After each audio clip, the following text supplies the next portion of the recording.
evening to everyone here. Welcome to the finale of what has been quite a lovely series of talks. Thank you all for being here.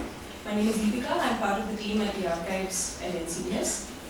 And for those of you who are here at NCBS for the first time, NCBS is a research institute dedicated to the goal of understanding living systems across scales, from intracellular systems to ecosystems.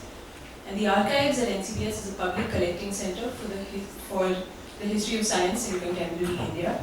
And what that basically means is that we actively seek out material, we collect material and preserve material from across all STEM fields and from across the country. And we preserve things like photos, letters, documents, scientific instruments, and other kinds of artifacts. And we collect this material from individual scientists, we collect it from organizations, from people's movements, and much more. And if you'd like to learn more about us, please do visit the archives website, that's archives.ncbs.res.in, or do come over and visit us in person, and we're open for tours after this talk if you would like to look around the archives. And we're also open to the public. We're available from Monday to Friday from 10 a.m. to 5:30 p.m. And I'm here with lots of my pretty fantastic colleagues from the archives, and if you could raise your hand so that people know who works at the archives, and then if you have questions about the archives, okay, I see some very tentative hands here. But if you have questions about the work that we do, or about the archives, or anything else at all, please feel free to come and ask us about the archives. And I'd like to tell you a little bit about the position of the Obaid Siddiqi chair. It's named after Obaid Siddiqi, the renowned biologist whose sustained vision led to the development and the founding of NCBS. And the chair is supported by TNQ Foundation. Every year, the chair is awarded to a distinguished scholar with a substantial body of work that deepens our understanding of the history and culture of science. And they are known for transcending disciplinary boundaries in their work and engaging with the public. And they also work closely with the archives at NCBS to reimagine the role of the archive, both in academic and in public spaces. This year, Professor Gita Chadha has served as the third Obaid Siddiqi chair, initiating deep conversations about the practice, method, and the social construction of scientific knowledge. And prior to Gita, we've had Dr. M.D. Madhusudan and Dr. G.N. Devi as chairs, and we're really happy that we also have the new chair, Dr. Savitri Preeta Nair, here with us in the audience today.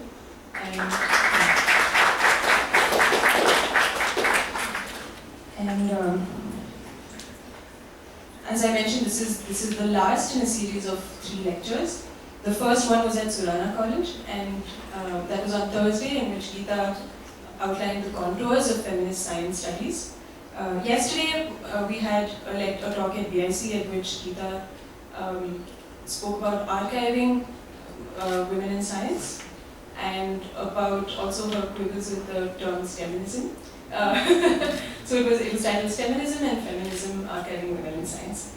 And today we have a very exciting talk titled A Feminist Unpacking of the Man of Science. And I will hand over to Professor Umar Ramakrishnan, a senior professor at NCBS, to tell you a little more about Gita's work.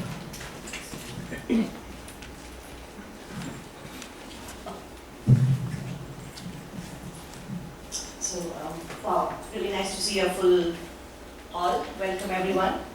I'm really pleased to be here and to introduce to you Professor Gita Chadha. Gita is a visiting professor at the Azim Premji University and holds the Obaid Siddiqi chair at NCBS Bangalore 2023-24.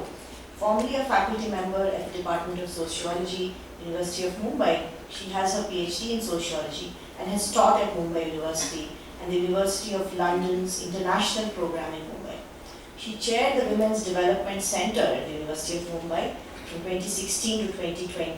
She has developed frameworks for feminist archiving at SNDT, Women's University Mumbai, and designed a pioneering course in Feminist Science Studies at the Tata Institute of Social Sciences Mumbai. She also taught our students here, and this course was very much enjoyed, very different from the regular fare, and the students really enjoyed it. Her research interests include science studies, feminist theories, post-colonial studies. She has co-edited volumes titled Feminist Science, 0 Point Bombay, Reimagining Sociology in India, Feminist Perspectives. She edited a special issues including Contributions to Indian Sociology, the Review of Women's Studies of the Economic and Political Weekly, and EPW Engage. Her recent volume, Mapping Scientific Method, Disciplinary Narrations, is co-edited with Rennie Thomas and published by Routledge. She's collaborated with women artists, which is really interesting, and poets to promote feminist art practices. And she regularly writes on many of these issues. As Deepika mentioned, the talks so far have been really exciting, and I'm sure we're in for a treat today as well. Welcome.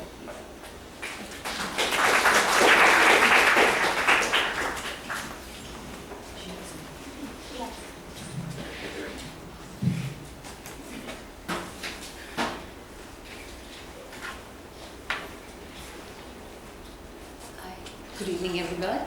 I firstly apologize for sitting literally in the chair to give this talk because I've been a bit unwell, and this I'm sure makes one person in the audience very happy, and that was Venkat, because I kept trying to tell him, let's not do these talks, let's do a panel discussion. And he said, come on, hey, this is the chair. So here I am in the chair. And it's been a wonderful 1 year, and I'd like to take this opportunity to thank NCBS and everybody involved at NCBS and outside who have instituted the Obaid Siddiqi Chair with the purpose of developing cultures of history, philosophy, sociology, of science within scientific institutions like NCBS. I think it's quite a remarkable thing. And when I was invited to actually apply for this, and I was offered this, I was wonderfully, both as I said yesterday, surprised and somewhat relieved at the opportunity to actually do work within a scientific institution. This is especially because of the kind of work that we've been doing in feminist science studies often has been extremely critical of the institutions and cultures of science, and have sometimes even been constructed as being anti-science, unfortunately. And we've spent decades trying to clarify that. Anyway, so what I spoke of yesterday, maybe we can have this slide of the, yeah, so I just started both the days, and I will start today also with this wonderful artist Megha Ramchandra, who has produced this image for our series of talks. And when we were discussing possibilities, she did send us images. She's not here today. She did send us images of women in laboratories with lab equipment and equations on the board, solving intently, and there were other images also. And I was sort of in conversation with her to say, is there another way to present and represent the woman in science, and most importantly, the conversations that we've been having, I as a feminist and the women PIs. And then she came up with this wonderful idea of the Alice in Wonderland and the Mad Hatter's Party. You will see, instead of labs, you have the tiger, Uma's tiger, you have the zebra fish, which is Vatsala's fish, you somewhere have the tulsi plant, which is Sadamani's spiritual plant, you have here's mouse, and you have the entire universe that we seem to be looking and peering into, surrounded by the world of nature. And I think there's a particular quality of feminist conversations which are conversations which are pretty deep, but at leisure, where you can laugh together, you can talk together, you can share a cup of tea, you can ask for the wine which will not come, all of this. So I did say yesterday that a lot of my work here felt like I was in Alice in Wonderland, except that I think I was upsetting the wonderland rather than getting upset by it. Anyway, so what I did speak for the last 2 days were, one, I sort of outlined the field as it has developed over the last 2 decades, the field of feminist science studies. Gita, I'm sorry to interrupt. There's I think your sari is coming in the way of the lapel mic. Is this okay? Yeah, it's just that there's disturbance because of it. Is this better? Better? Yeah. Tell me when it happens again. Yeah. So, in trying to speak about the origins of the field, I was trying to trace it, for example, to critical science studies, which actually began to look at science as an institution in its social, political, historical context from different disciplinary perspectives like philosophy, history, sociology, but also propelled by the social movements, pacifism, environmentalism, and the women's movement. And the field of critical science studies, probably that can be somewhat traced back to the 60s, 1960s, in my discipline with the work of Thomas Kuhn and later with the work of Derek Bloor. I also sort of traced the origins in the development of feminist theory and its maturation from looking at gender as something, a principle that constitutes you and me as individuals, as men and women, but also the relations of power between us, and more importantly, the symbolic and tacit role of gender in the making of cognitive and imaginative spaces. It's then that we began to look at things like art and science, and even institutions like family, from a feminist perspective, using our twin concepts of gender and patriarchy. Of course, I added a third origin in India, for example. Feminist science studies required a critique of modern Western development paradigm to have emerged before we could have taken on the issue of critiquing science. Yesterday I also spoke both days a little bit about the methodology that I used. The chair is situated in an archive, and archives, as we know, as a discipline has been dominated by history, and I, as a sociologist, found myself naturally jumping into NCBS as if it was my field. And so the method, the historical and the ethnographic method, are quite similar at multiple levels. They are qualitative, they work with context. The difference is also quite remarkable because historical method largely works, of course things have, these boundaries are of course blurred, and yet they remain.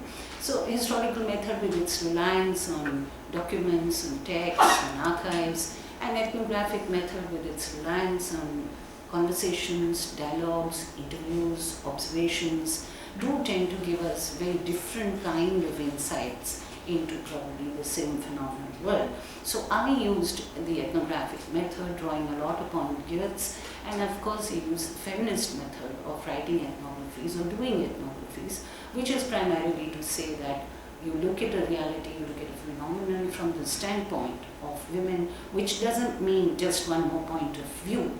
It means the standpoint from a marginal location of gender. And also reflexivity in feminist ethnography is very, very organic, where you begin to question your own position and your own role as a researcher, as an ethnographer, your own, and how your own location tends to influence what you do in the field. So having said that, let me start by asking this question: why masculinity? What does a feminist have to do with masculinity? At the risk of considerable simplification, let me say, as feminists, we have always engaged with masculinity and men. We have engaged with these in rage and hostility.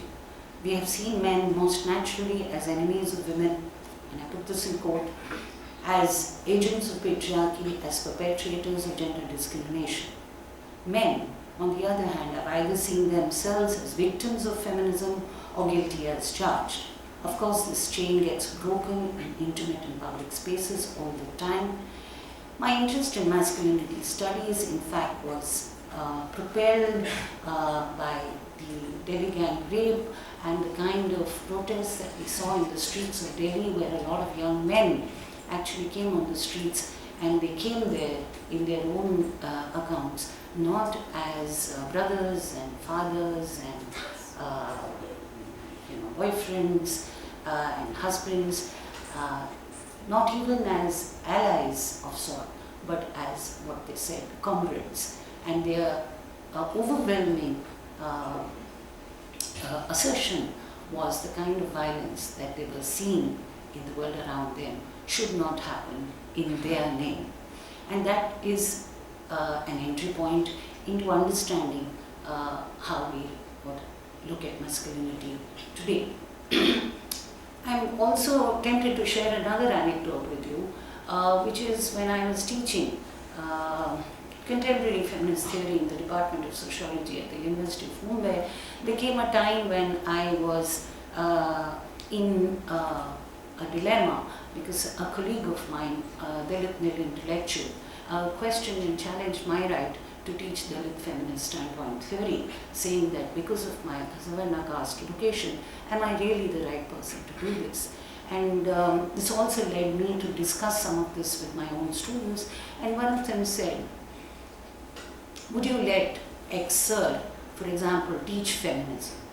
And I was like, I don't let anyone do anything in a position when we are not in a position of power, but it set off a train of thinking in my mind as to what would be a near ideal condition or situation where a man becomes a feminist or claims the right to teach feminism.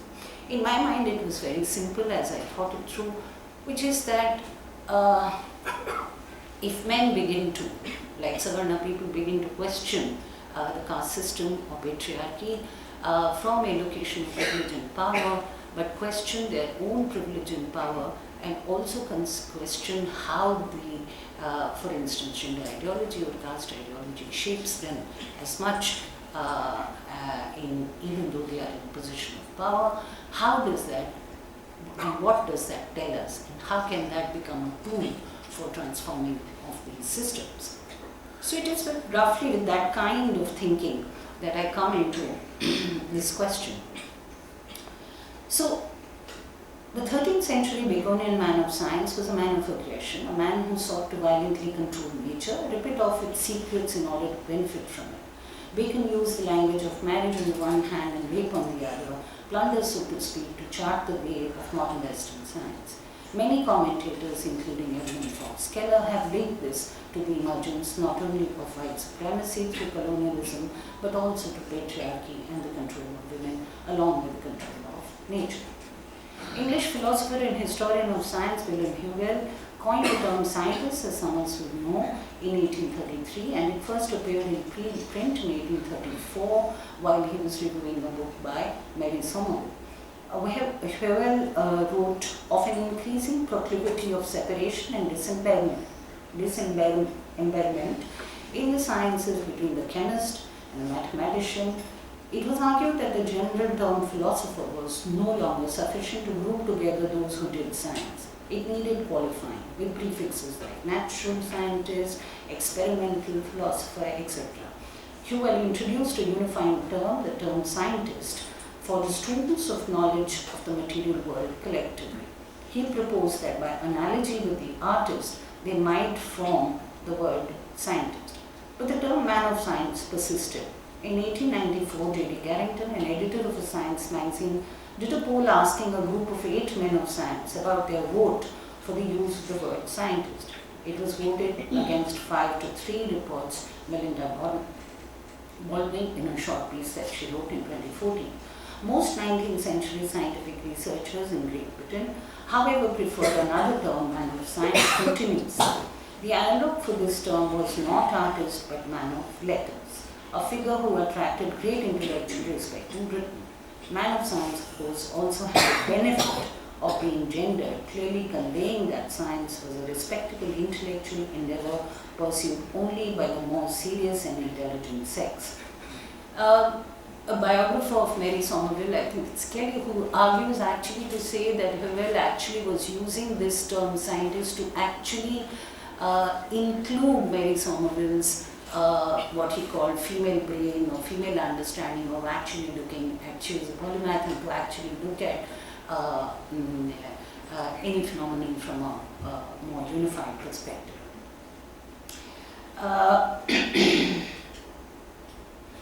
Until 1924, the journal Nature did not allow the use of the word scientist, and when at this time they conducted a poll, there were more support for the use of the word scientist, probably indicative of a democratization in science and the inclusion of women in the scientific workforce. Scientist was probably seen as a gender neutral term.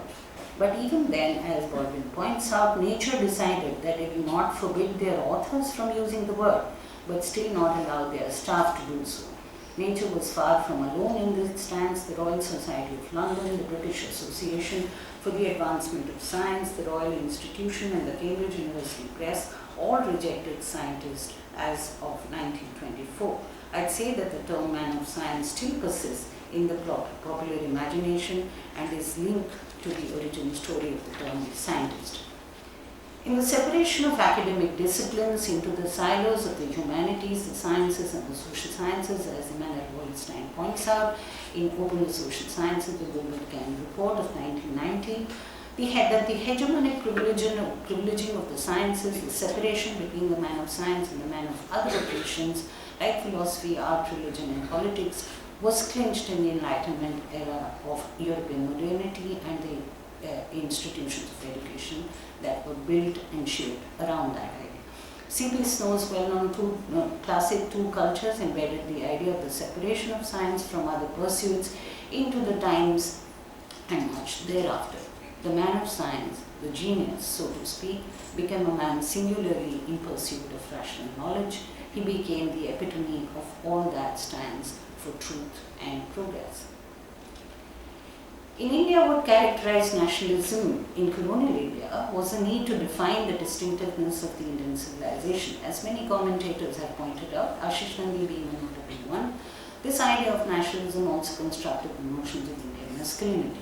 Science was an integral part of that formation. Science, as has been argued by Gyan Prakash, began with the liberal social reform agenda but got gradually subsumed in the wave of cultural nationalism. As pointed out by Madhumita Mazumdar, this happened particularly in Bengal and is evident in Tagore's interpretation of the achievements of Bengal's first physicist, J.C. Bose, as also in Ishwar Chandra Vidyasagar's biographies of scientists, she says. Mazumdar argues that Tagore intervened to shape the emerging discourse of science and masculinity in new and unexpected ways. Tagore's idealized image of scientist as Rishi was meant to elevate science to the level of spiritual contemplation. In his poem on Bose, Tagore writes, "Dear friend, you ventured in the goddess of science's beloved western shrine and returned in triumph to garland the lowly head of your distressed motherland."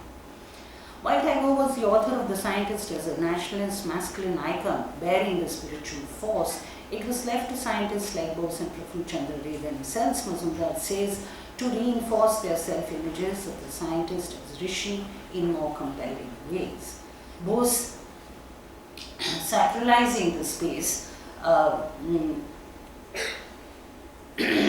his research by establishing the Bose Vigyan Mandir, Bose Temple of Science, which he had decorated with sculptured representations of the sun god, a Vajra or thunderbolt, and an Ardhana Amalaka, a Buddhist symbol of renunciation, and also painted by Nandalal Bose of Shakti, inspiring Purusha, the goddess of knowledge, and her male scientist, Devata. Acharya Ray, as P.C. Ray came to be called, elaborated the ideal of asceticism in a scientist's life in his autobiography, says Mazumdar. His autobiography built up an idealized image of the Indian scientist as a bearer of a nationalist commitment powered by a heroic masculinity expressed with a Calvinist devotion to work and a motivation to achieve the Swadeshi ideal and to serve the nation with an ascetic self-discipline and commitment. In their attempts at putting this image of the scientist in place, Bose and Ray, Mazumdar suggests, chose to disregard the participation of Indian women in science. We also know, of course, that in the shaping of modern Indian science in the post-independence era, This aspect of the spiritual ascetic rishi figure of the man of science was gradually replaced and it faded out by the more Western modern figures of and in science like Homi Bhabha and Vikram Sarabhai and many others. My own interest in exploring ideas of masculinity among contemporary living scientists is to uncover the layers of meaning as they lie below and could be connected to some of the origin stories that I have outlined above. My interest is also to see how men in and of science epitomize these ideals of the man of science and how they construct their own subjectivities in order to ensure that they live whole lives, and to find areas of excavation that may be deployed to make scientific cultures and institutions less masculine, but more importantly, less toxic to and for the men. I have 4 axes on which I explore this issue here. I've completed interviews with 6 male PIs so far. 1 is halfway and 3 more have been initiated. Except for one communication which has failed because the concerned person wanted to be hounded, which we think would be impolite to ourselves, for we are not journalists, are we? Except for that one case, other than that, I was pleasantly surprised with the willingness on part of the PIs to give these interviews. My sense is that each one was driven A by the potential curiosity about what exactly was I doing, and 2 by the need to tell their story, which was so well told. Some thought that I will be asking them questions about women and how to improve the representation of women and what they are or are not doing about it. There might have been, in some cases, a need to keep a tab on what I was doing, but I'm not sure that if that is entirely the case. I gathered from some of the whispers that reached me that some of the PIs were quite at a loss on what to say and how to prepare for the interview. I wanted no preparation. I needed just a trust in what I was doing and a fair amount of comprehension of the oeuvre. I got most of it, most of the time, and my ethnographic self was pretty thrilled at the outcome. What I do with the interviews is a huge responsibility, which I'm not even sure if I will be able to fulfill. Yet the interviews will soon be present in the archives and will serve to make for a collective biography of the male PIs at NCBS in the period of 2023-24. They are available with conditions to further and future research by anyone interested in the questions of the man of science as I saw it. Each interview was preceded by a preparatory session, which often lasted an hour. The interviews were generally over 2 sessions, mostly held in the little grey recording room at the archives. It needs a facelift. All interviews are stored will be stored with the archives. The interviews with male PIs were curated on 4 major axes of separation: emotion, faith, politics, and aesthetics. My understanding of the man of science, as I said earlier, was that it is an entity, a construction born out of multiple levels of separations with emotion, with faith, with religion, with politics, and with art and literature.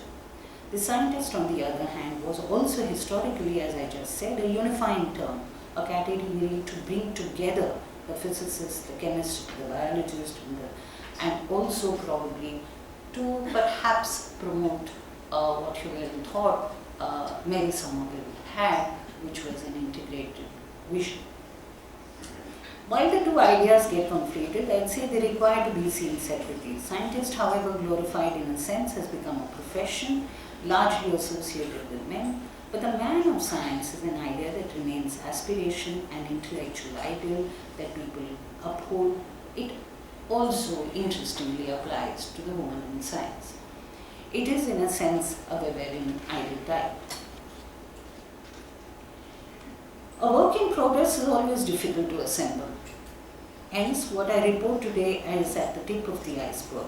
Since these interviews are still raw and unprocessed, what I offer here is just a glimpse, a sort of teaser.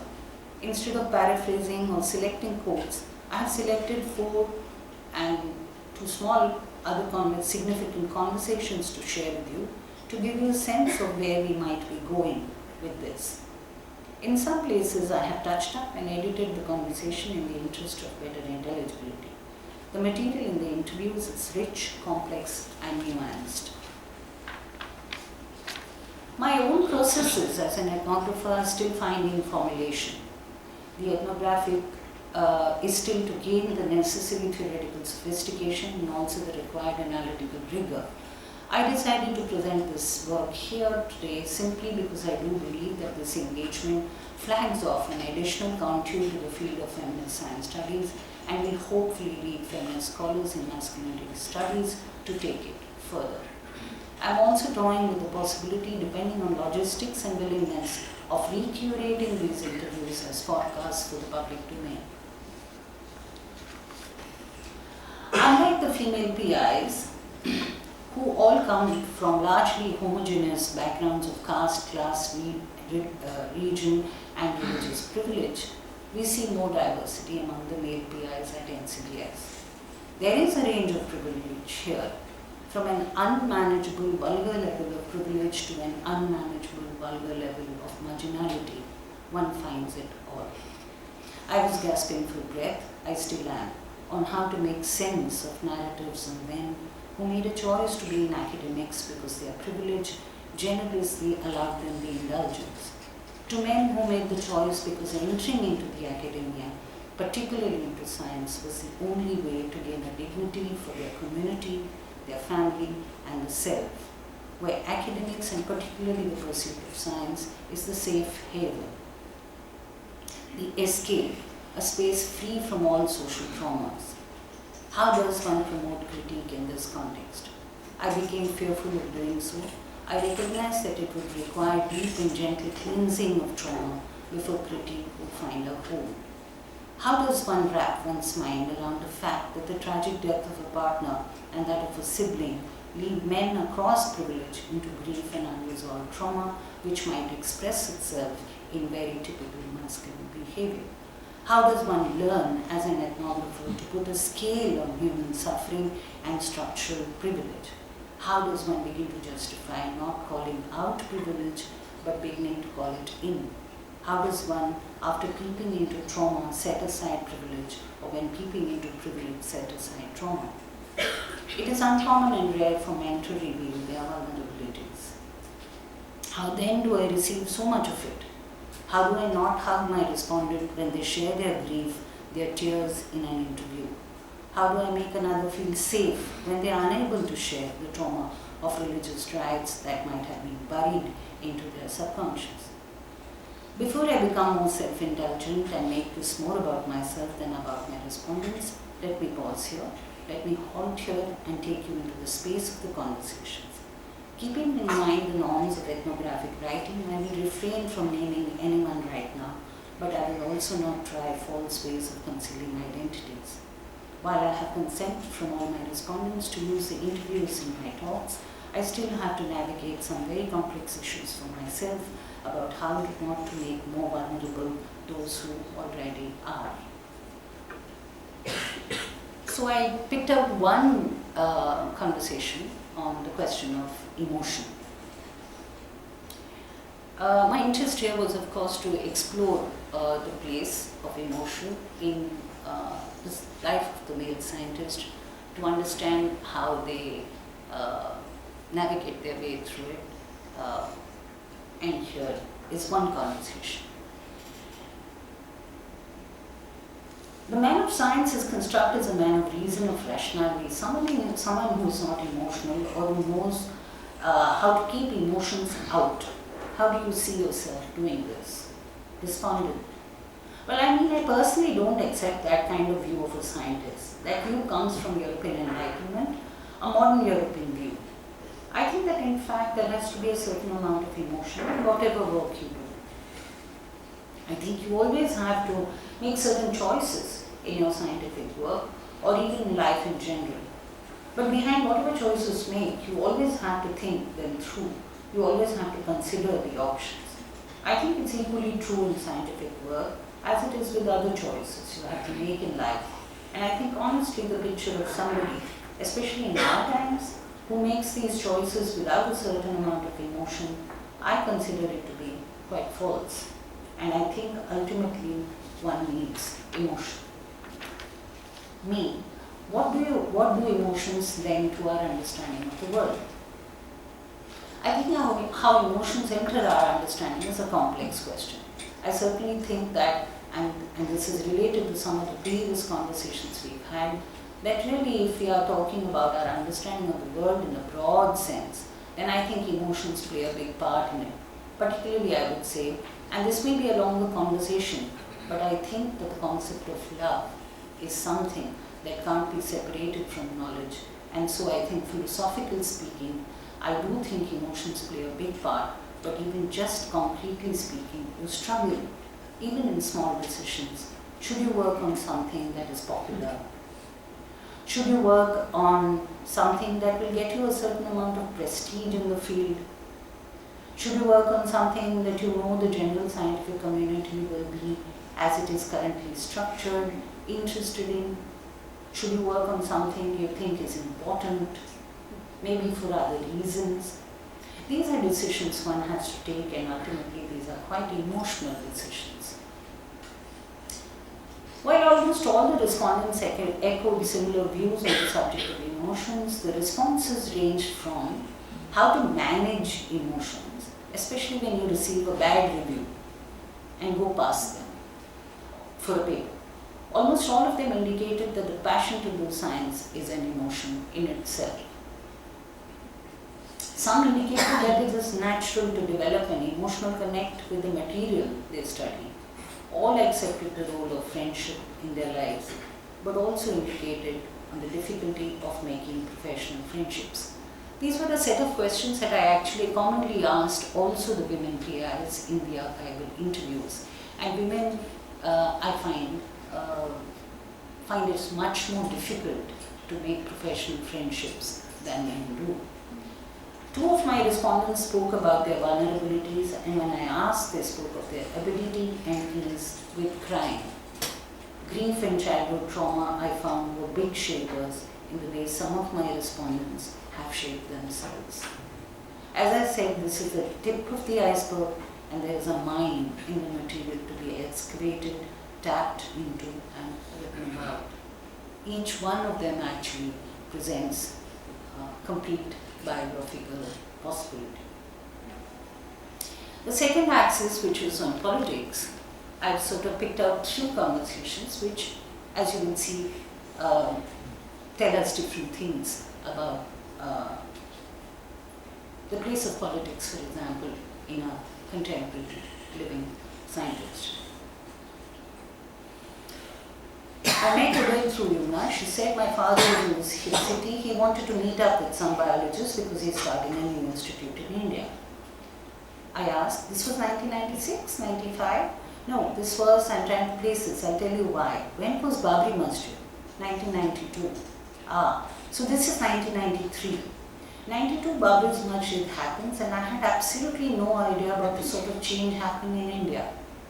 I mean, I had got completely disconnected because I was living in the US to what was happening in India. So I had no clue what was going on in the country at the time. And when Babri Masjid happened, it was like such a massive shock to me because I couldn't even think that we have a set of people out there who would go create this kind of a thing. Never thought. I say, even those of us who were here didn't think so. Conversation continues. So there was a friend of ours, an anthropologist I think, who studied the anthropology of white men like they study the anthropology of brown people in different parts of the world. Her whole ethnography was of white men in Indiana and the redneck region. And she was also at the new school, but she had become a good friend of ours, and she starts saying, look, this is the end of the India that we know. I can see from here where it's going to go. And she starts a small group organization of people who begin to discuss and talk about the things that are happening in India. And for me, this is like an alien thing. I can't even begin to put it together. Growing up in India at IIT, and we probably never even saw much of this at that time. And then when we began to talk, we also started noticing that there is this thing of wanting to build a temple that is coming up, and she says we have to go and listen to these people and what they are saying in New Jersey. So at that time, the member of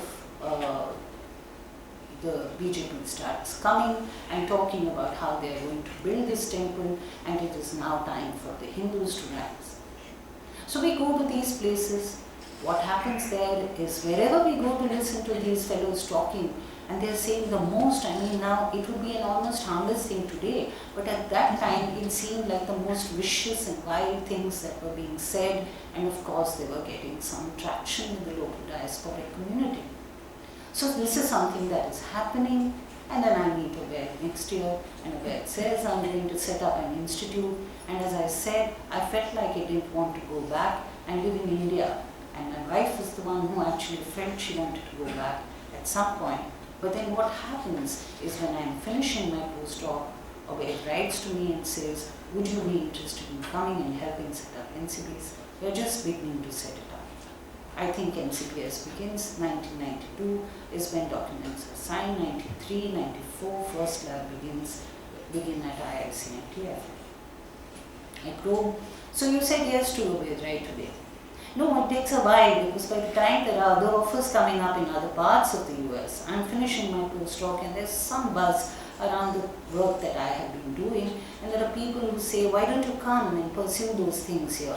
So then, but I felt even if I take up any of those trajectories, one, I felt that one would be charting a path that would be pretty much, I mean, I could write down steps, postdoc, faculty, somewhere, then you know exactly what you will be doing. But then I felt that if I go back to India, because I felt that I was losing this connection, maybe things would be different. There might be some element of perhaps a path that I couldn't predict. But I think we came because both of us had felt emotionally that we were just beginning to lose something about India if we didn't understand what was happening and how the Babri Masjid thing would have happened. So we felt it was important for us to explore why, and maybe we figure out that we don't understand anything right now and we will leave, so we both decided to come back to India, obviously for a better understanding of what's happening. An interesting story of the spirit of, for the want of a better word, I'd say patriotism, the spirit to understand and be present in an India as it changed. Most of my respondents spoke of politics in a narrow fashion, of how the government and state can control science and probably how it is needed to take forward science. When asked, they address questions of politics within the scientific community, particularly power politics and the professional politics and the constant work required to manage this. Some spoke of hope, they withdraw. Some spoke of the fact that they withdraw into just doing their science and believing that it will do whatever it must do for their career and their journey in science. Politics, in a sense, one respondent said, must be kept out, at least from the life of students, as they need to focus on science without getting distracted. Another small conversation that I want to bring in here was me asking, science is a deeply political activity in that sense because it has been working with the state. It has been controlling nature. We cannot deny that. There is, of course, like you say, this is my respondent telling me, there is, of course, like you say, a pursuit of pure knowledge or principles of theories, but it is also the other thing, and yet we often say the man of science or people in science should be apolitical. They should not get involved in politics. Actually, they are.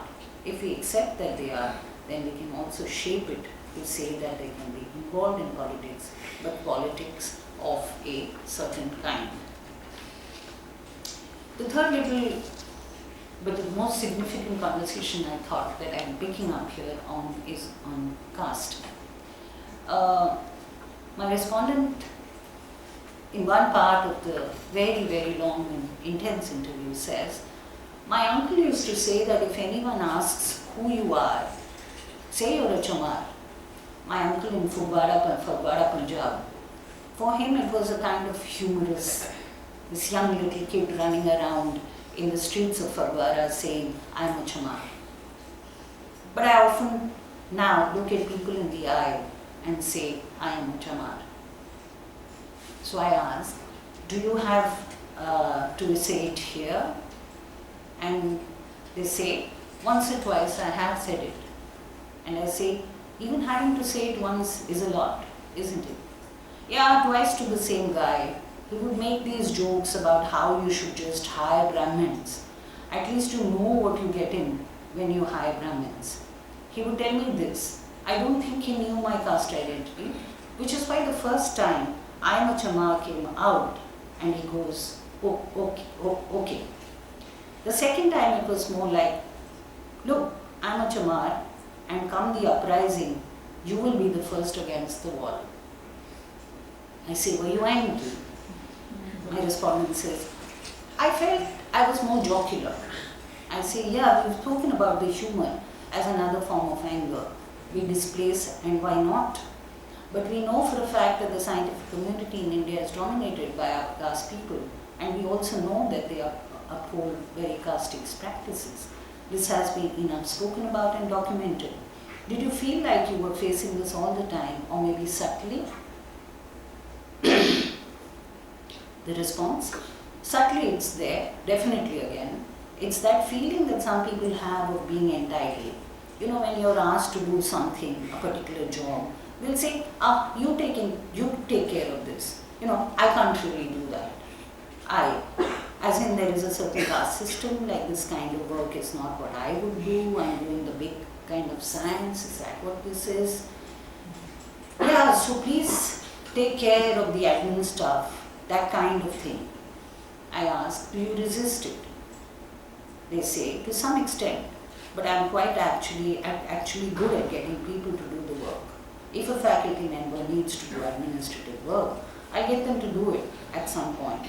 But there's a sort of a hierarchy between routine administrative work and the doing of science. So that's how I feel. It seems like I'm the servile man whose job is to take care of all this. You've told me upper caste women are also similar in their behavior. Yeah, I've experienced that. I come to the third axis, which is that of faith. All of us know that in the history of modern Western science, the separation of religion from science has been defining. My respondent, I ask, the other axis on which the separation of man of science happens is faith and religion, and very often you find a large number of atheists who become scientists or vice versa. How has it been for you? Are you a believer? My respondent, I am a believer. Out of all the, so far, 8 PIs, male PIs that I have interviewed, everyone said that they were an atheist except one. That's why I picked this up. I am a believer. I dislike organized religion, but I can't live without spirituality. That is my anchor point. I started questioning science and religion very early in my life. I ask both of them. My respondent says, the role of religion in science, regulating. So I say no, because we have a very stochastic background on my maternal side. My maternal grandfather was also very well read in comparative religion and religion and science. So I grew up with an understanding where even when I saw in reality where science and religion were contradictory, I was nurtured in an environment where my grandfather would say, well, religious texts like ours actually urge you to be critical and think. These are the phases. So then I looked for answers, and I found answers in the medieval ages because science and religion both were at their peak. They were together. I asked, do you think that was a lot to do with the Western, the separation was a lot to do with the Western Enlightenment, European Enlightenment, and Western influence, which did this separation between science? In my understanding, the response says it is a post-Renaissance science and academic science. They took the logic and reasoning and scientific methods and they had to be anti-church. It's not a studied opinion of mine, but it's my observation. It is my way to rationalize it. Like how come there has to be an organic continuity in the transformation of knowledge, in the process of acquisition of knowledge, and its transfer in humankind. and we look at that continuity, there is a distinction where it goes from Europe to the Middle East in terms of discarding Neoplatonism, and that is what made it more concentrated to the religious schools, which is even bad because there may be good aspects in both places. So I don't know what happened, but that is my guess. This is a certain kind of a historical understanding of the relationship that was put forward on science and religion. But I think what I took away from it was simply this idea that they can exist and coexist without them having to be, because in the sociology of science, for example, we constantly, particularly in India, also called out scientists and their beliefs in caste and religion, and which needs to be done. But it needs to be done because probably those beliefs need to be questioned, not because you're a scientist and how can you. Yeah? He accesses spirituality through different means, like my respondent, accesses spirituality through different means like reading, but doesn't want to be conventional because all conventional things are corrupted. Prayer is a common practice that he indulges in. I'm sorry, this one is a bit difficult to report actually for certain technical reasons also. The last axis that I picked up on was aesthetics. Almost all the respondents, of course, spoke deeply about how they are interested in literature, interested in art, interested in music, interested in various things. But the response that I found most interesting was this one. And my question was, where do you see beauty? How do you understand beauty? And of course, this is a person who is deeply appreciated, for example, in the visual arts of music. But here I found a very interesting take. I find it incredibly interesting how art, music and visual scenes, how they evoke emotions, how they map to what the brain is doing. And this is a neuroscientist speaking. I think that an absolutely fascinating question to me is how does the brain see it? And while seeing it as a fascinating scientific question, that isn't to say that I don't enjoy or appreciate these things. I absolutely do. For me, it's both. It is something which is a source of great pleasure to me to appreciate music, art, human relationship, food. These are all wonderful things, and also appreciate them as how isn't this amazing how the brain is doing all of these things. Isn't it amazing how humans most universally will appreciate a beautiful landscape?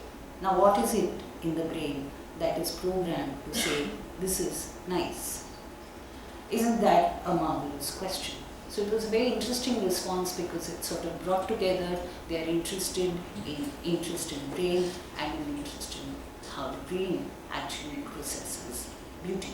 We did go into a lot of other questions later on the plasticity of the brain, what happens in a disabled, quote-unquote, differently abled brain. There were lots of conversations that happened. I'm going to end this here so that we can have more discussions with a quote by Gita Chadha, one of the leading figures in masculinity studies in the world. We have masculinity studies in India, notably the works of Sanjay Srivastava, the sociologist, Lecture3, the sociologist, who examined, because masculinity, as scholars of masculinity studies argue, and this is a question we can explore, for example, in science and scientific institutions, and they argue that masculinity actually reproduces patriarchy for women, and this patriarchy is written on women's bodies and minds and cells. But the battle is between men and men. The battle is between what Connell calls the hegemonic man, dominant man, and the subordinate man and the subordinate masculinity.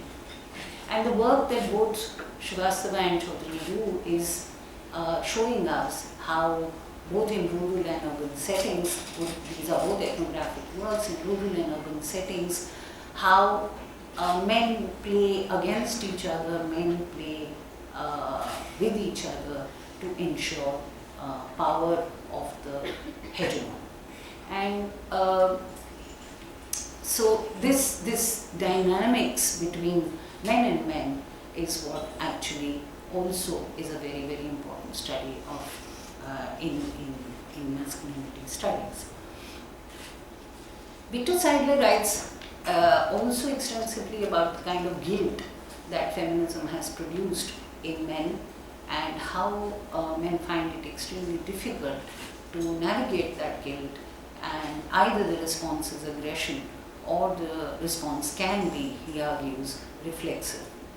There is a whole, of course, men's rights movement that goes on, which basically tells you that we are the victims of feminism. We are not talking about this. We are talking about a more serious and a more existential concern about what it means to be a man and be cast in very strict norms of masculinity, and how men begin to question that in order to transform the gender regime that we live in.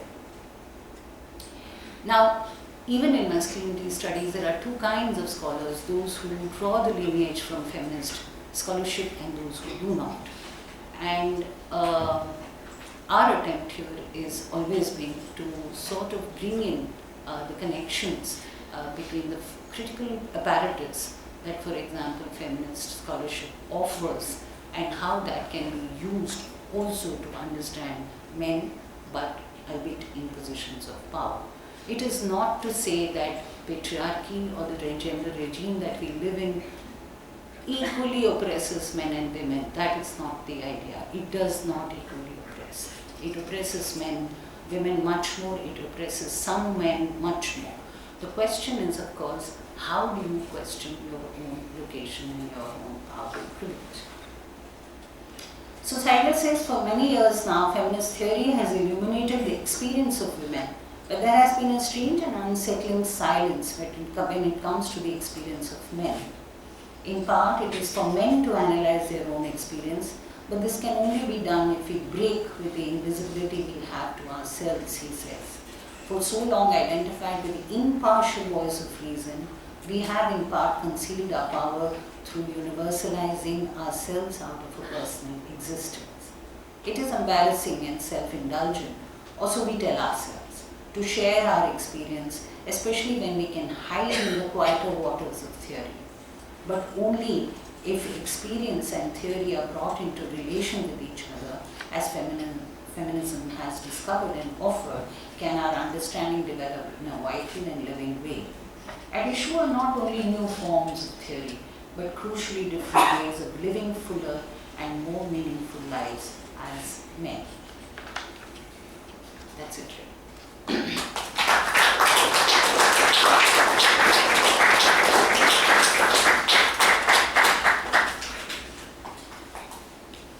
have time for a few questions. If people would like to raise their hands, and would you like a couple minutes of a break? Would you like to share it? Do you want a break for a few seconds? Yeah. We can start with questions if people have questions, and if we run over time, we can maybe continue over tea and snacks outside. They'll be served in the amphitheater outside. Questions? So, very interesting topic. I was curious why you picked these four axes in the context, of theory. Was there a reason? Are these usually axes not thought of when I think in the context of men? yeah. I don't know No, what's it's not just about the men and women, as I was saying, Uma. These axes would, I think, I converged to these axes because of certain historical conditions. Because the man of science, science itself, actually emerges out of the separation with these things. Science emerges, social science included, emerges with the separation of politics. Okay, it emerges with the separation of emotion from thought. In the very, very, very strict Cartesian ways, it emerges with the separation from literature, as I said, the man of letters as opposed to the man of science. It emerges with the separation of faith and religion. So these were the most obvious axes that peeped out. The conversations are richer because we go discuss several other axes. Some very, very interesting things, for example, because a lot of material there is on early childhood. What did it mean to be a boy, to grow up? And there's some hilarious material there, you know. What did it mean to be a young boy? How do you grow up as a young boy? What was life like? You know, what was relationship with other girls? It was great fun, actually. What was it, for example, there was immense, the story that I laughed the most was with about how sisters in some of these narratives play a certain kind of role. Sisters whose dolls are thrown away, who are, you know, the hair is pulled. There's constant tension between siblings of different genders. The constant feeling as you're growing up that your sister probably got more indulgence. Then the other way of, you know, navigating masculinity in terms of being the caregiver and the caretaker of your younger sisters. So there's a lot of very, very interesting material there. The relationship with fathers. I mean, I probed a lot of that, and that's, I'm not a psychoanalyst, so I don't know how to really, you know, theorize it, but the relationship with fathers is amazing, you know. There's immense loyalty, which is what actually masculinity studies tells you, that it's not that men are not allowed to feel emotion, but they're allowed to feel rage and anger, and the only other emotion that they are taught to feel is loyalty towards each other. So tremendous loyalties to the father, tremendous anger against the father, it's there. So a lot has emerged. Relationship with the spouse, active participation in civic society movements. There's a lot there, but I just chose to report this because this was the axis roughly on which the conversations were curated. Does that answer? Is there any axis that you can think of? No, there is nice. Thank you, Professor. I want to ask two questions. One of them is quite short. First is more of a theoretical question. Are you at liberty to say what religion the spiritual scientist was raised in? Does that matter? Well, it just helps put things into It does, but yeah, it's restricted. All right. The second question I actually wish to ask, which is there were a few dimensions that I thought were interesting that you didn't mention. The first was class, Yeah. and the second is sexuality. So I was wondering, were there any specific reasons you didn't discuss these? Are they, you know, maybe two taboo topics, or No. did they not come to your mind? No, eventually, Or- yeah, sorry. Okay. There is. Thank you. No, I'm so glad that you raised that because it's not taboo at all. Okay, as I write the final text, whenever eventually I do, class is crucial. That's why I was talking about vulgar, unmanageable privilege of some and vulgar, unmanageable marginality of others. But they are both in space and they're both navigating this complex identity of being a man of science and a scientist. Yeah? So there's huge class privilege on the one hand and huge marginality of class also on the other. So it will come, it is there. Sexuality, because none of the really respondents actually spoke about being gender non-conforming, it didn't come directly into the conversations. But I'm sure that we can read into the material a domination of a cis heterosexual male consciousness. In the campus itself, there is and so this text was actually, it's not even nearly a complete text. But when I start writing about the campus and the experience of the campus, the queer community is actually deeply present and is asking questions. Whether those, and so in the classroom, the course, for example, that I taught, one of the things that we did discuss extensively is the homophobic nature of the scientific community in depth. And but the question that I kept pushing for is that, and that is something actually most gender non-conforming people actually were much more open to asking, is what is it of scientific knowledge, which is something that I spoke on day one. How is it that scientific knowledge reproduces the gender binary? How does it reproduces gender hierarchies, and how we need to actually do very different kind of research in the understanding of the brain, the hormones, the body, and so thank you for actually raising that. It's not taboo. It cannot be taboo. It must not be taboo. First of all, thank you for this absolutely fascinating talk, which I really enjoyed it. It's very stimulating. Apologies for continuing on the line of the previous question about other aspects in which you could expand your, other thematic, aspects in which you could expand your really rich and insightful exploration of how scientists think, behave, and so on, outside science or linked to society. And like he talked about class and sexuality. While listening to you, I'm thinking of the whole idea of the nation. Yeah. If you, I just something that's just off the cuff idea, so they may be superficial and unformed. But it could be a form, there could be some scientists who see science out of, let me put it this way. There's universalism of science. Some people think science everywhere is the same and they're contributing to the collective pool of human knowledge. Within nationalism, even if you, there could be various dimensions. One could be an anti-colonial dimension. Why did Obaid, or the people you interviewed, come back after Babri Masjid? Why did Obaid come back from, or many others in this room, who could have made, distinguished careers overseas?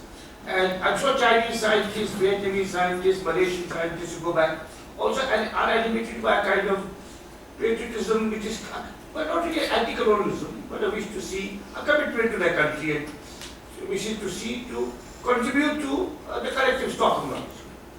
There could be another form of nationalism, which is xenophobia. Alright, which we know of in this country. Calendars produced by IITs about Indian knowledge systems that they've been doing. And of course, there's xenophobia all around the world, including America. So, and what does that do to science and how individual scientists think? And there could be a third kind of, you could say, stream of nationalism, which is triumphalism. Through my science, I will make my country the greatest, the most powerful, the most dominant in the world. So I think certainly these different kinds of patriotism, the more benign and the more kind of malign, probably operate among most scientists in this room. And I don't know how you would try that back. No, I think you're absolutely right, that there is really, as we know, even in the colonial period, even in the nationalist period, the kind of nationalism we saw is not monolithic, it's not homogeneous. The kind of nationalism, for example, if I were to connect it with the previous question, a certain kind of cis heterosexual imagination put forward, which was the one of the mother and the son. And you see, as Nandi argues and discusses this extensively, both in the case of Ramanujan and in the case of Bose, that how this plays out, that the mother becomes Bharat Mata and the scientist or the political activist becomes the son, and this relationship is glorified through Vande Mataram, through all of it. So that context of that period probably required it. What you see today is what you're saying, which is a certain very narrow cultural nationalism, which you're calling xenophobia. But I think the reason I picked up on this particular story was because it sort of indicated a time of transition for the Indian nation, at the cusp of transition from being Nehruvian secular India and the science that it put forward to what we are seeing today. So that's the reason I picked it up. But yes, there are different modes.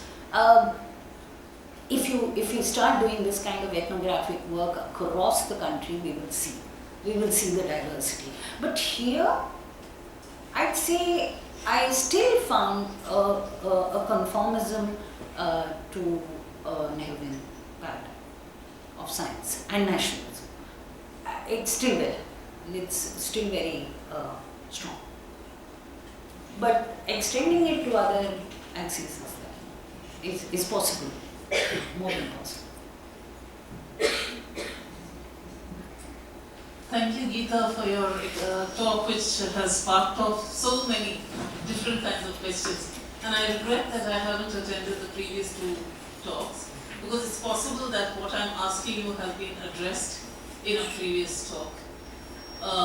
And it's not something which you actually touched on in the course of your lecture here today. It has to do with the method of science. As you know, most of the work from the feminist historians of science and philosophers of science in the 1980s, and I'm speaking in particular of people like Sandra Harding, Ruth Blyer, and Keller, Haraway. Yeah, exactly, Haraway and so on, was about the method of science and the kinds of questions that science asked, which skewed the way in which aspects even of nature were understood. And of course, biology was at the center of these inquiries, as you know from their writings. There has been a very rich body of feminist writing in India for the last 40 years, most sophisticated, I would say, in the realms of law, literature, history, sociology, and so on and so forth. You are yourself someone who has contributed to this. To what extent has that feminist consciousness at the level of the intellectual field informed the methods of science at all, or has it remained something that is outside the realm of scientific consciousness? I ask this because, is it something that it's not only about women, right? It's also about what the conclusions are that you might draw from conducting your research in particular ways. It frames the kinds of questions that you ask. Foundationally, there are certain blindnesses that need to be made, that one needs to be made aware of. A bit like this quotation you have up here, for example. I also say this because there has been a great sophistication with which the Indian state has appropriated the language of feminism, as you know.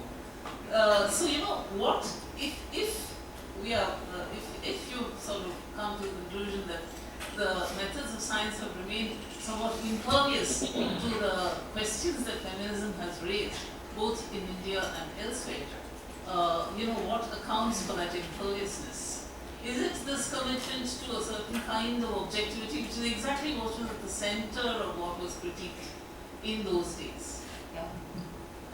Thank you, Janaki, for that one. In the first day, in fact, where I was talking about the contours of feminist science studies, I spoke about the four contours, one being the methodological one, which is about the way we've questioned not only ontological assumptions that science makes about nature and historically how nature has been feminized and the equation between gender and nature and science and its control of these two.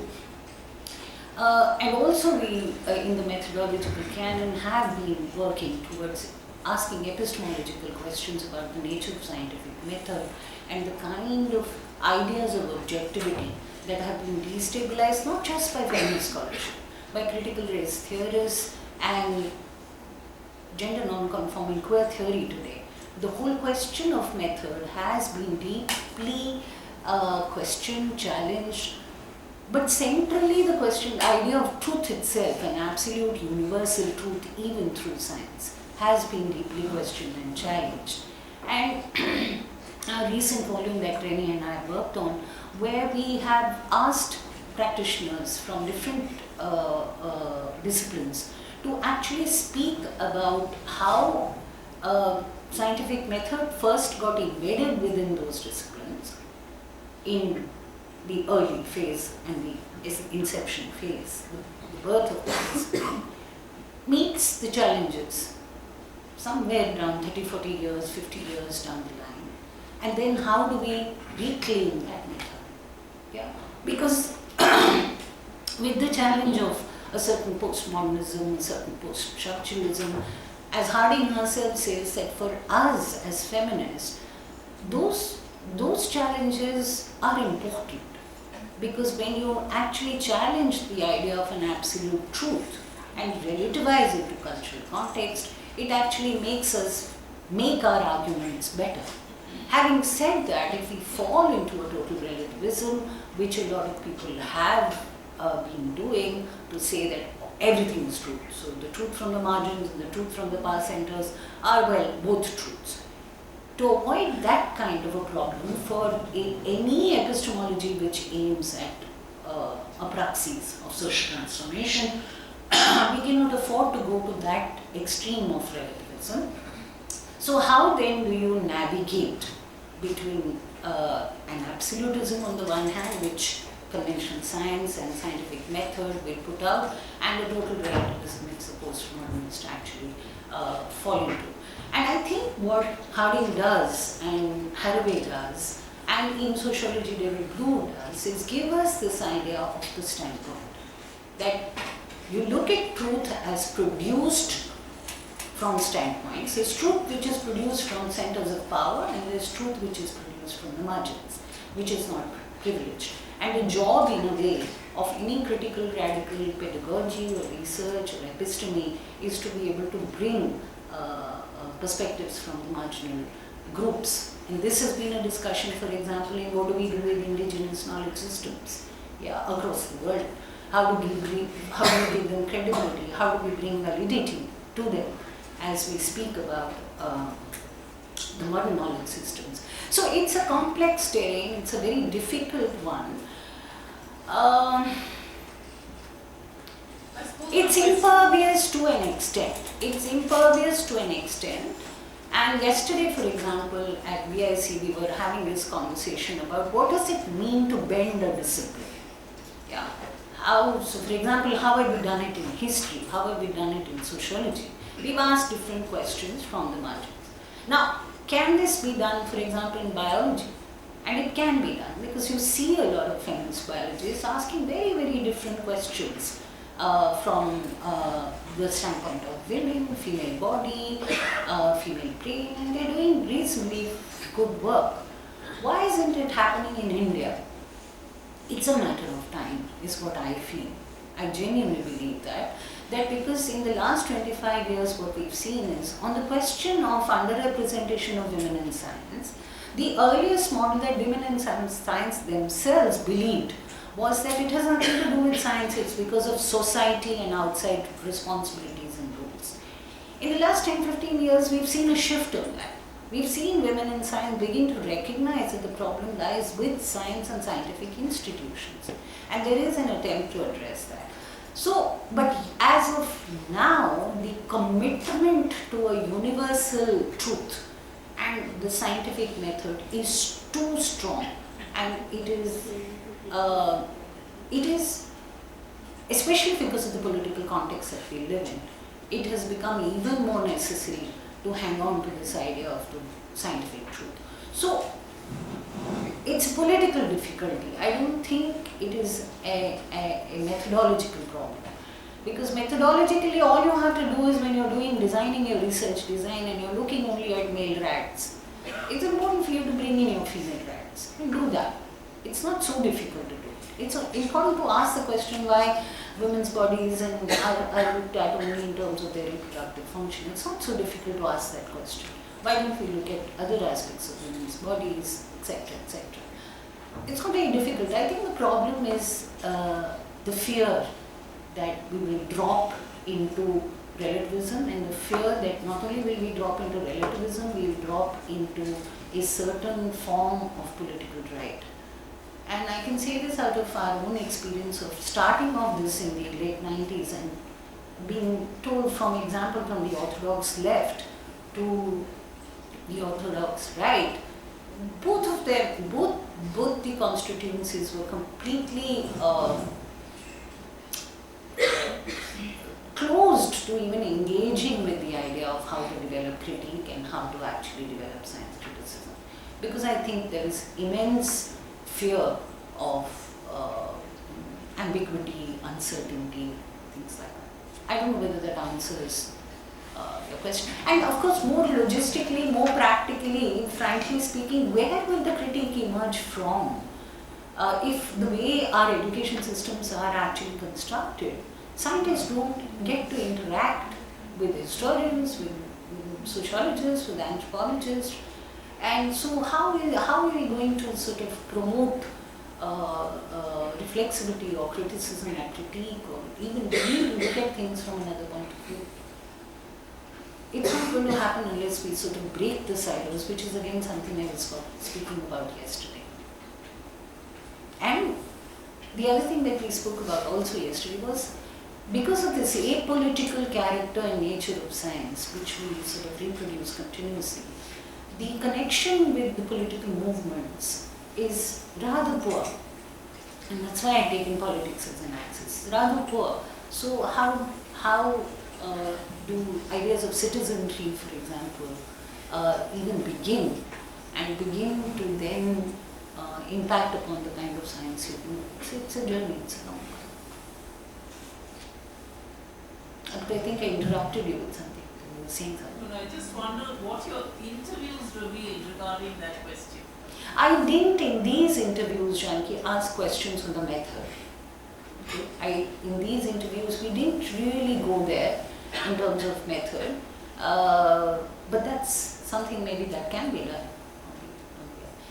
The interviews with the women PIs, we did discuss method, and some very interesting conversations came up that it is only at some level of biological phenomenon reality that you can actually see bias, or you can see location operative.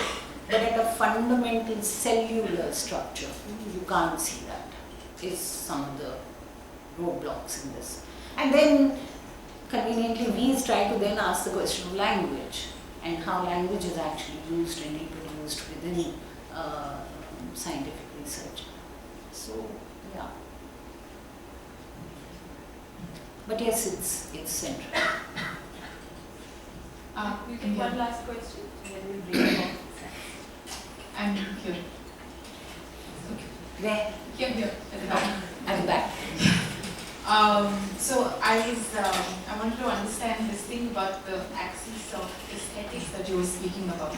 So when you spoke about aesthetics, you spoke about it as beauty and where you saw beauty. But I was wondering if you were to think about aesthetics slightly differently as form, order, composition, and does that, can you read your interviews with these scientists as something that in which we can look at how they practice their science, how do they constitute their labs in terms of the correct form, order, composition of people coming from particular castes and genders and sexualities. Is that one way to look at aesthetics, because then that complicates the axis framework, but rather then talks about intersectionality? Yeah, so the conversations on aesthetics did not cover this kind of terrain, but the question of how mentoring happens in a lab, how labs are organized, for example, is the caste location of the principal investigator openly shared or not shared? How do the caste locations, gender locations, sexuality locations of members of that team actually find a place or not?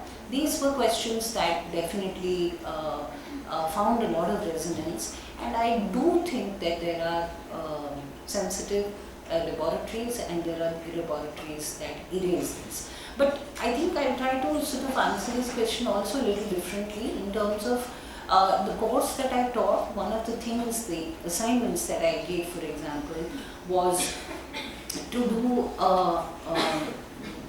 SAPs on their laboratory spaces itself. What happens in the laboratory spaces? So for example, one of the things we know is the laboratory is a space where sensory inputs of various kinds are not necessarily encouraged. You know, it's largely the visual and what you see, what you can show under the microscope in a laboratory. So my brief to them was, what happens if you start looking at the laboratory in a different fashion? You enter the laboratory as a living space, you know. And the ethnographic accounts actually, chote essays, were actually very good, but none of them wanted to share it because they definitely reveal the kind of apparent insanat, apparent democratic openness, and yet authoritarian controls that operate.